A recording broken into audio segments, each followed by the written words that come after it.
ንብ እየተንከባከበ ሳለ ቴዲ ኦቲዝም ላለበት ያጎቱ ልጅ ዶን መንግስት የምግብ አቅርቦቶችን እየበከለ መሆኑን ይነግረዋል። በሲስተሙም በማህበረሰቡ ላይ እየተደረገ ስላለው ነገር እንደሚጨነቅ ተናግሮ ከዚያም የበለጠ ትልቅ ሴራ እየተሴረ እንደሆነም ያስባል። ለዚህም ነው እሱ መልሱን እስኪያገኝ ድረስ ብዙ ምርምርም ያደረገው። ቴዲ ነገሮችን ማስተካከል የእሱና የዶን ድርሻ እንደሆነ ተናግሮ ስለዚህም ለትልቅ ተልዕኮ ዝግጅት አካላዊ እንቅስቃሴ ጀምረው ከጊዜ በኋላም አንዳንድ መሳሪያዎችን ለመግዛት ወደ ሃርድዌር መደብርና አንዳንድ አልባሳትን ለመግዛትም ወደ ዕቃዎች መደብር ሄደውም እናያቸዋለን። በምሳ ሰዓት ዶን እንዳይታሰሩ እንደሚፈራና ይህንን ማድረግ ይችል እንደሆነ እርግጠኛ እንዳልሆነ ሲናገር ቴዲ አቀፈውና እንዲረዳው ለማሳመን በሚያሞግሱ ቃላትም ሞልቶት ምሽት ላይ ቴዲ ለዶን ትኩረታቸውን የሚከፋፍል ነገር መኖር እንደሌለበትም ይነግረዋል። ይህ ማለት ለምርምር ካልሆነ በስተቀር ኢንተርኔት መጠቀም አይቻልም፣ ማጨስ አይቻልም እና ጌም መጫወትም አይፈቀድም። እንዲሁ ስሜታዊ እንዳይሆኑ የሚያደርግ ልዩ የኬሚካል መርፌ መውሰድ እንዳለባቸው ሲጠቅስ ዶን ሐሳቡን ባይወደውም ነገር ግን ቴዲ ከባዮሎጂያዊ ግዴታዎች ነፃ መሆን እንዳለባቸው በማውራት ሐሳቡን እንዲቀይር አድርጎት ከዚያም ሁለቱም እርስ በእርሳቸው መርፌውን ይወጋጋሉ። በዚህ መሃል የኦክሳሊት ፋርማሲውቲካል ግዙፍ ኩባንያ ዋና ስራ አስፈጻሚ የሆነችው ሚሼል በቅንጦት ቤቷ ውስጥ የዕለት ተዕለት ተግባሯንም ትተገብራለች። እሷም ስፖርት የምትሰራ ሲሆን የላቁ ማሽኖች፣ የአካል ብቃት የሚያሰራት አጋርና ከቁርሷ ጋር የምትወስዳቸው ብዙ ተጨማሪ ሰፕሊሜንቶችም አሏት። ከዚያ በኋላ ወደ ቢሮው ሄዳ ኩባንያዋ ለማስተዋወቅም ቪዲዮም ትቀርጻለች። ቡድኗ አናሳ ብሔሮችን ስለመቅጠር የምትጨነቅ ደግ ሰው እንድትመስል የሚያደርግ ጽሑፍ የጻፈላት ቢሆንም ነገር ግን በእውነቱ በካሜራ ጀርባ ላይ ብቻ ነበር ደግ የምትመስለው። ቀሪውን ጊዜ ለሰራተኞቿን በጣም ክፉ ሆና ማይተን ከሰዓት በኋላ ሚሼል ወደ ቤቷ ስትነዳ ዶንና ቴዲ በአቅራቢያው ተደብቀውም አላየቻቸውም።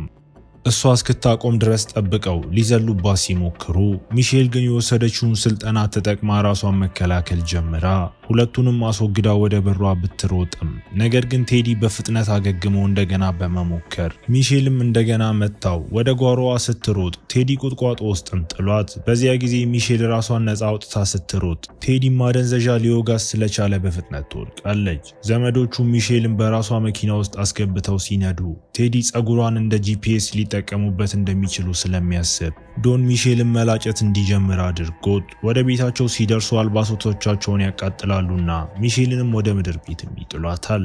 በዚህ ጊዜ ነው ቴዲ ከሁሉም ሴራዎች ጀርባ የውጭ ፍጡራን ወይም ኤሊየኖች እንዳሉና ሚሼልም ከነሱ አንዷ እንደሆነች እንደሚያምን የምናውቀው። በሰው አካል ውስጥ ያለ ኤሊየን ማስረጃ አድርጎ የሚመለከታቸውን ነገሮች መጠቆምም ጀምሮ እንደ ጠባብ እግሮች፣ ቀጭን ጠፍሮች፣ ትንንሽ ጥርሶች፣ የገጠሙ ጆሮዎችና ከፍተኛ የፀጉር ብዛትም ምልክቶቹ እንደሆኑ ተናግሮ ከዚያም የነርቭ ስርዓቷን የሚያግድ በሚመስል ክሬም ሰውነቷን ይሸፍኑናም ከፍራሽ ጋርም ያስሯታል።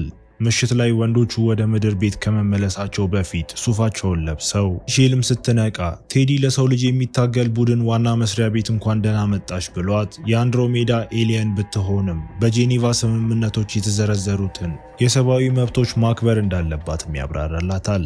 በጣም ግራ የተጋባችው ሚሼል ጸጉሯ ምን እንደሆነ ስትጠይቅ ቴዲም ከመንኩራኩሯ ጋር እንዳትገናኝ ለመከላከል እንደላጩትም ይነግራታል። ምንም ፍርሃት ሳታሳይ ሚሼል እጅግ በጣም አስፈላጊ ሰው እንደሆነችና ኤፍቢአይ በቅርቡ እንደሚፈልጋት ብትጠቁምም ሆኖም ቴዲ ዝም ብሎ ይስቅና ሰውን የማስመሰል ችሎታዋ ጥሩ ነው ብሏት እሱም ዝርያዋን የምታስፋፋና የምድርን መበታተን የምትፈልግ ከፍተኛ የአንድሮሜዳ ንጉሳዊ ፍርድ ቤት ጀነራል እንደሆነች እንደሚያውቅ ተናግሮ ቴዲም የጨረቃ ግርዶሽ በሚሆኑበት ምሽት አለቆቿን መጋፈጥ ስለሚፈልግ እሱንና ዶንን ወደ እናት መርከቧ እንድትወስዳቸውም እንደሚፈልግ ይነግራታል። ሚሼል ኤሊየን መሆኗን ስትክድ ቴዲ ፊቷ ላይ የሙቀት ምስል እንዳደረገባትና በኢንስታግራም ላይ የአንድሮሜዳን ኮድ እንዳገኘ ተናግሮ ከዚያም ድምፅ መቅጃ አውጥቶ መርከቡን ተሳፍረው ኤሊየኖች ምድርን ለቀው እንዲወጡ ለመሪዋም መልእክት ለማዘጋጀት ሌሊቱ ሙሉም ጊዜ እንደሚሰጧትም አስታውቆ ቴዲ ኤሊየኖች ቤተሰቡን፣ ማህበረሰቡንና ንቦቹን ስለገደሉ እሱ ለሷ ደግ በመሆኑ ሚሼል አመስጋኝ መሆን እንዳለባት ነግሯት ወንዶቹ የሚሼልን ልመና ችላ ብለው መብራቱን አጥፍተውም ይሄዳሉ።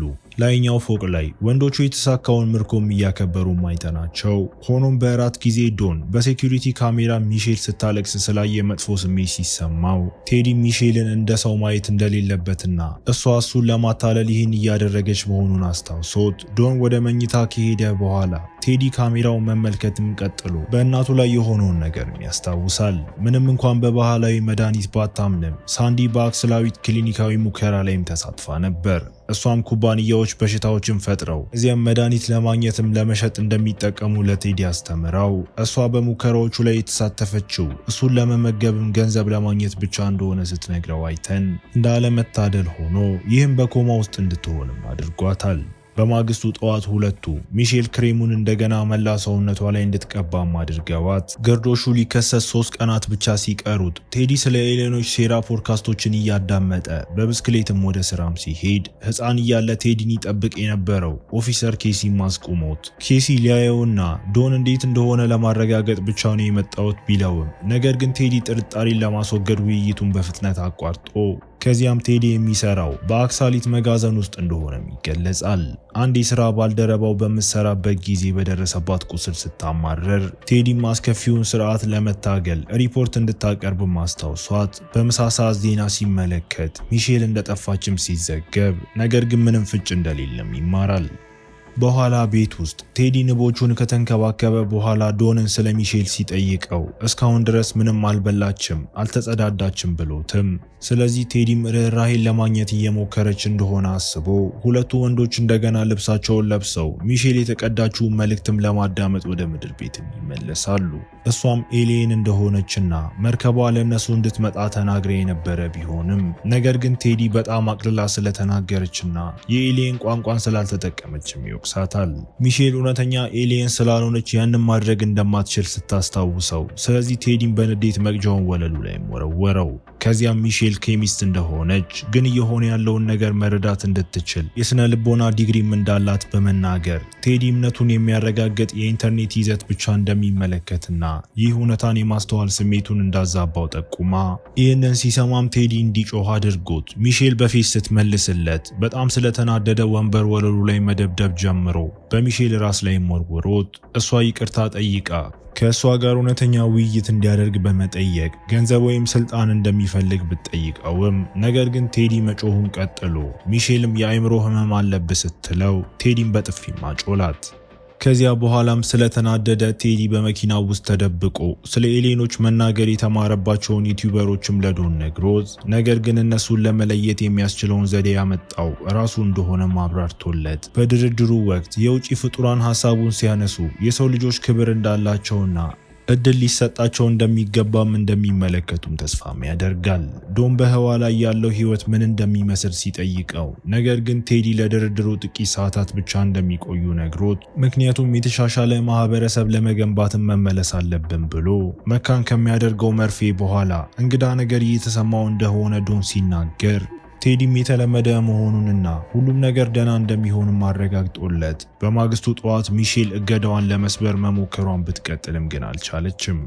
ሁለቱ ወንዶች የተመለሱ ሲሆን ዶንም ሽጉጥ ይዞም ይታያል። ስለዚህ ሚሼል እንደገና መጀመር እንደምትፈልግ ነግራቸው ኤሊየን መሆኗንም ማምና ይህ ግን ለቴዲም በቂ ስላልነበር ስለዚህ በኤሌክትሪክ ሾክ ማሰቃያ ስር ለማስገባት ወንበር ላይም ሊያስራት ወስኖ ጩኸቷን ለመደበቅ ሙዚቃን በሙሉ ድምፅ እያሰማም ዶን በዚህ ሁሉ በጣም ደስተኛም ባይሆንም ሆኖም ቴዲ አስፈላጊ የሆነውን ነገር ማድረግ እንዳለባቸው ነግሮት ሚሼል እጅግ በጣም እየተሰቃየች ነውና መብራቶቹ እስከሚንቀጠቀጡበት ድረስ ቴዲ ኃይሉንም ስለሚጨምር የበለጠም እየባሰም ሄዶም ዶን ሊያስቆመው ሲሞክርም ቴዲ እጁን በጥፊ መቶት በመጨረሻም በመላው ቤት ያለው ኃይልን መቋረጥ ይጀምርና የኤሌክትሪክ ግንኙነቶችም አደገኛ በሆነ ሁኔታም ይርገበገባሉ።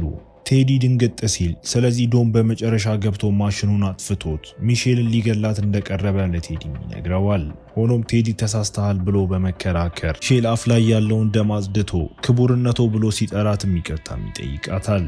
ከፍተኛ የህመም መቋቋም ኃይሏ ከጀነራል በላይ የኤሌኖች ንጉሳዊ ቤተሰብ እንደሆነች እንዲያምንም አድርጎታል።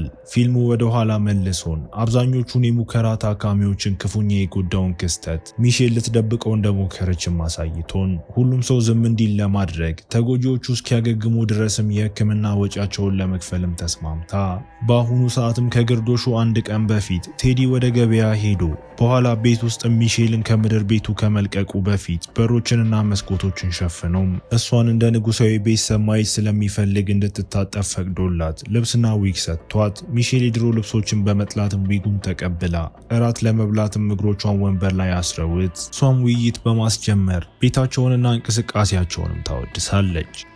ንቦችን እንደ የተደራጀ ማህበረሰብ በመጥቀስም አክብሮት ስታሳይ፣ ነገር ግን ቴዲ በቀላሉ ለመበዝበዝ የሚመቹ ብቻ ስለሆኑ እንደዛ እንዳለች ተናግሮ በአየር ንብረት ለውጥ ንቦች እየሞቱ እንደሆነና የሚሼል ኩባንያም በጸረ ተባይ መድኃኒቶቹ ምክንያት ዋና ተጠያቂ ከሆኑት መካከል አንዱ እንደሆነ ቴዲ ሲጠቁም ሁኔታው ውጥረት ውስጥ ገብቶ ክርክር ተነስቶ ሚሼል ስለ ሳንዲ አንስታ ሙከራዎቹ ሰዎችን ለመፈወስ አስፈላጊ እንደነበሩ ኩባንያዋም ተጎጂዎችን በመርዳት ላይ ብቻ እንደሆነ አጥብቃ ስትናገር ቴዲ በእያንዳንዱ ቃልም የበለጠ ይናደድና በመጨረሻ ጠረጴዛውን ዘሎ ሊጥላት ይሞክራል። ሚሼልም ማነቅ ሲጀምር ዶንም እንዲያቆም ከመለመን ውጪ ምንም ማድረግ እንዳለበትም አያውቅም። በትግሉ ወቅት የሚሼል ማሰሪያዎች ከወንበሩ ላይም ተሰብረው፣ ስለዚህ ቴዲን ክንዱን ላይ በሹካ ለመውጋትም እድሉን ተጠቅማ ለመሮጥም ስትሞክር ቴዲ ወዲያውኑ ክፍሉን ዙሪያም እያሳደዳት እንደገና ወለሉ ላይ ይጣጣላሉ። ስለዚህ ዶን በመጨረሻ ሚሼልን በሽጉጡ ሰደፍም መጥቶ በመዘረርም ጣልቃ ገብቶ በዚያን ጊዜ ኬሲ በሩን ቢያንኳኳም ግን ማንምም አይመልስም። እየተጨነቀ የተሸፈኑትን መስኮቶች ሁሉም እያስተዋለ በቤቱ ዙሪያም ሄዶ በመጨረሻም ቴዲ የኋላውን በር ከፍቶ ኬሲ ወደ ውስጥ ስለገባ ቴዲ የሴኩሪቲ ካሜራውን ለማጥፋት ተጣድፎ ኬሲ ወንበሩ ላይ ያለውን ማሰሪያ ሲያስተውል ቴዲ እናቱ ታማ ሳለች ለሚጥል በሽታ ተጠቀምበት ነበር ብሎት ኬሲ የሚሼል ስልክ በዚህ አካባቢ እንደነበር ስለታወቀ በተጨማሪም መኪናዋ በመንገዱ ላይ ስለታየ ሰፈሩን እየዞረ መሆኑ ሲነግረው የአካባቢው ነዋሪዎችንም ምን ያዩ እንደሆነ ሲጠይቅ ነበርም ብሎት ቴዲን በእርግጥ ምንም አላየውም ብሎም ይዋሻል። እየፈራ ኬሲ የመጣው ቴዲን ለማየት ነው፣ ምክንያቱም የጥፋተኝነት ስሜት ስለሚሰማኝ ነው ብሎት ሕፃን እያለ እሱን የማይሆን ነገር ማድረጉንና ከዚያን ጊዜ ጀምሮም ለማስተካከል እየሞከረ መሆኑን ታውቆ ለሁሉም ነገር ይቅርታ ጠይቆት ሌላ ልጅንም እንደዛ እንዳላደረገ ሲምልም ቴዲ ኬሲ እንዳይጠራጠር ስለፈራ ይቅር እንዳለው ተናግሮ ንቦቹን ለማሳየትም ወደ ውጪ ወሰደው። በምድር ቤት ውስጥ ሚሼል ነቅታ ዶንን ሽጉጥ ይዞ ማይታው ስለሱ ማውራት ጀምራ ደፋር ብላ ጠርታውን በጥሩ ሁኔታ ስለያዛትም አመስግናው ሚሼል ዶንም በአጎቱ ልጅ እንደተታለለ መናገር እንደምትችል በመግለጽ ቴዲን እንድታስይዘው ከረዳት በዶን ላይ ክስ እንደማትመሰረትም ቃል ገብታለት መጀመሪያ ላይ ዶን ሊሰማት ባይፈልግም ነገር ግን እሷ ታላቅ ተስፋዎችን መስጠቷን ቀጥላ ስለዚህ ከምድር ወጥቶ ከኤሌኖች ጋር መኖር ይችል ይሆን ብሎም ያስባል። ሚሼል ወደ ህዋ ልትወስደውም ተስማምታ ዶን አመስግኗትም ሳይታሰብም የራሱን ህይወት ለማጥፋት ሽጉጡን ወደ ራሱ አዙሮ ይህም ሚሼልን በደም ሸፍኗትም እናያለን። ውጪ ኬሲ የተኩስ ድምጽ ሲሰማ ቴዲ ወዲያውኑ ንቦችን ይወረውርበትና ከዚያም ሲወድቅም እስኪሞት ድረስ በአካፋ ጭንቅላቱን ደጋግሞ መጥቶት ከዚያም ቴዲ ወደ ምድር ቤት ሮጦ የዶንን አስክሬን አግኝቶም ተበሳጭቶ ሽጉጡን አንስቶ ሚሼልን ሲወቅሳት እሷም የሆነውን ነገር ለማስረዳትም ትሞክራለች። ቴዲ ሊተኩስባት ሲል ሚሼል ለሳንዲ መድኃኒት እንዳላት ተናግራ መኪናዋ ውስጥም ኩባንያዋ በድብቅ ያዘጋጀው የነበረ መድኃኒት ያለበት ጠርሙስ አለ ብላው ከዘራፊዎች ለመጠበቅም መለያው አንቲፍሪዝ ይላልም ብላው ተስፋ የቆረጠው ቴዲ ዶን ላይ ባደረገችው ነገር ሚሼልን በእግሯ ላይም በሰደፍ መቷት። ከዚያም ቴዲ ደን ውስጥ ተደብቆ ወደ ነበረው መኪና በፍጥነት ሄዶ መድኃኒቱን አንስቶም ወደ ሆስፒታል ሮጦ ፈሳሹን ወደ ሳንዲ ግሉኮስን በመርፌ ያስገብቶ እንዳለመታደል ሆኖ ጠርሙሱ መደበኛ አንቲፍሪዝ ነውና ሳንዲ ከመሞቷ በፊትም ሰውነቷ ለጥቂት ሰከንዶች ሲንቀጠቀጥ ቴዲ ደንግጦን በመስኮት በኩልም ይሸሻል። ወደ ምድር ቤት ስንመለስ ሚሼል ዶንን አስክሬን በእግሯ መርምራ የእጅ ካቴና ቁልፎችንም አግኝታ ራሷን ነፃ አውጥታ መውጫ መፈለግ ስትጀምር ከፍራሹም ጀርባ የተደበቀ በር ነበርና ሚሼል ስትመለከት ማሰሮዎች ውስጥ ያሉ ብዙ የሰው ክፍሎችን በማየቷም ትደነግጣለች። እንዲሁም የሰውነት ፎቶግራፎችና ብዙ ማስታወሻዎች ያሉባቸው ባይንደሮችም አሉ። ቴዲ ብዙ ሰዎችን ኤሊየን እንደሆኑ በማመን እንደያዘና ለማጥናትም እንደቆራረጣቸውም እናውቃለን። በዚያን ጊዜ ቴዲ ሽጉጥ ይዞ ተመልሶ መጥቶ ሚሼልም ከገደላቸው ሰዎችም ኤሊየኖች የሆኑ ስንቱ እንደሆኑ ትጠይቀው፣ ስለዚህ እሱ ደግሞ መልስ በመስጠት ሳንዲ እንድትሞት ስላደረገችም ሊጮህባት ሲሞክር፣ ነገር ግን ሚሼል መልሳ ዝም እንዲልም ትጮህበታለች። የአንድሮሜዳ ንጉሠ ነገሥት ምድርን ዳይኖሰር እያለባት እንዳገኛትና ህዝቧ በአጋጣሚ የመጥፋት ምክንያት የሆነ ቫይረስ እንዳሰራጩም ተናግራ ንጉሠ ነገሥቱን በጣም ስለተሰማው ከአንድሮሜዳውያን ጋር ተመሳሳይ የሆነ ህይወት የፈጠረ ሲሆንም ይህም የሰው ልጅም ነበር። የመጀመሪያው ማህበረሰብ አትላንቲስ የነበረ ሲሆን ኤሊየኖችንም እንደ አማልክትም ያመልኳቸው ነበር። ይሁን እንጂ የሰው ልጆች ስግብግብና አመፀኛ ሆነው ይህም የኒውክሌር ጦርነትን ማስከትሎ ጥቂት ሰዎች ብቻ በመርከብ በመሄድ ተርፈው እንደገና ምድርን ቢገነቡም ግን ማህበረሰቡ በፍጹም አልተሻሻለም። በጦርነቶችና በብክለትም ፕላኔቷን ማጥፋታቸውንም ቀጠሉ። አብዛኞቹ አንድሮሜዳውያን በባህሪያቸው ምክንያትም የሰውን ዘር ማስወገድም ይፈልጋሉ። ነገር ግን ንጉሠ ነገሥቱ ተስፋ እንዳለ አስበው ለሰዎች መድኃኒት ለማግኘት ሙከራዎችን እንዲያደርጉ ለህዝቡ ነግረው ነበር። ያ ሙከራም ሳንዲ የተቀላቀለችበትም ሙከራ ነው። ሚሼል በግርዶሹ ወቅትም ለመሪዋ ሪፖርት ማድረግ አለባትና ቴዲን ይዛ ለመሄድም ተስማምታ ዊግና የመጀመሪያው ልብሷንም ለብሳ ከዚያም በመኪናዋ ወደ ኩባንያው ህንፃ ወስዳው ሁሉም ጠባቂዎችና ሰራተኞች እሷን በማየታቸው ሲደነግጡ፣ ነገር ግን ሚሼል ሁሉም ነገር ደህና መሆኑን አረጋግጣ እንዲያውም ወደ ቤታቸው ቀደም ብለው እንዲሄዱ ነገረቻቸው። በቢሮው ውስጥም ሚሼል ማንም እንዳያቸው መጋረጃዎቹን ዘግታ እናት መርከቧን ለመገናኘትም ኮዱን መጻፍ ከመጀመሯ በፊት ካልኩሌተሯም ተደብቆ ያለ የኤሊየኖች መሳሪያ እንደሆነም ትናገራለች። ቴዲ ከዚያ ሊፈጠሩ ለሚችሉ ችግሮች ዝግጁ እንደሆነ በማስታወቅ ጃኬቱ ስር ቦምብ እንዳለውም ገልጦ ሚሼልም ወደ መርከቡ የሚወስደው ቴሌፖርተር ነው ብላ በመጥራት ወደ ቁም ሳጥኗም እንዲገባ አድርጋው ቴዲ መመሪያዋን ተከትሎ በሩንም ዘግቶት፣ ስለዚህ ሚሼልም በካልኩሌተሯ ላይ ያለውን ቁልፍ ስትጫን ጊዜ ቦምቡ ፈንድቶ የቴዲ አናትም ተገንጥሎ ሚሼልን ይመታትና ይዘርራታል። አምቡላንስ ብዙም ሳይቆይ ሚሼልን ለመውሰድ ደርሶ ሁሉም ሰራተኞችም ለጀግንነቷ ማጨበጨቡላት። ሚሼል ስትነቃ ዶክተሮቹን ችላ ብላ በመንገድ መሃልም ከአምቡላንሱ ዘላ ወደ ቢሮዋም ተመልሳ ካልኩሌተሩን በመጠቀም ወደምታነቃው ወደ ቁም ሳጥኑ ትገባለች። በድንገት በእናት መርከቧ ውስጥም ታይታም ታሪኳ እውነት መሆኑንም አረጋግጦልን እሷ የአንድሮሜዳ ንግሥት እንደሆነችና ጸጉሯን ስላጣችም ህዝቧን ማግኘት እንዳልቻለችም ታውቆ ምክር ቤቱም ሁሉም ሙከራዎችም እንደከሸፉ ነግሯት፣ ስለዚህ ሚሼል የሰው ልጆችም የመጥፋት ጊዜ ደርሷል ብላ ወስና ጠፍጣፋ የምድር ሞዴል ላይ ያለውን አረፋ ስታፈነዳው ይህም በፕላኔቷ ላይ ያለ እያንዳንዱ ሰው በአንድ ጊዜ እንዲሞትም ያደርገዋል።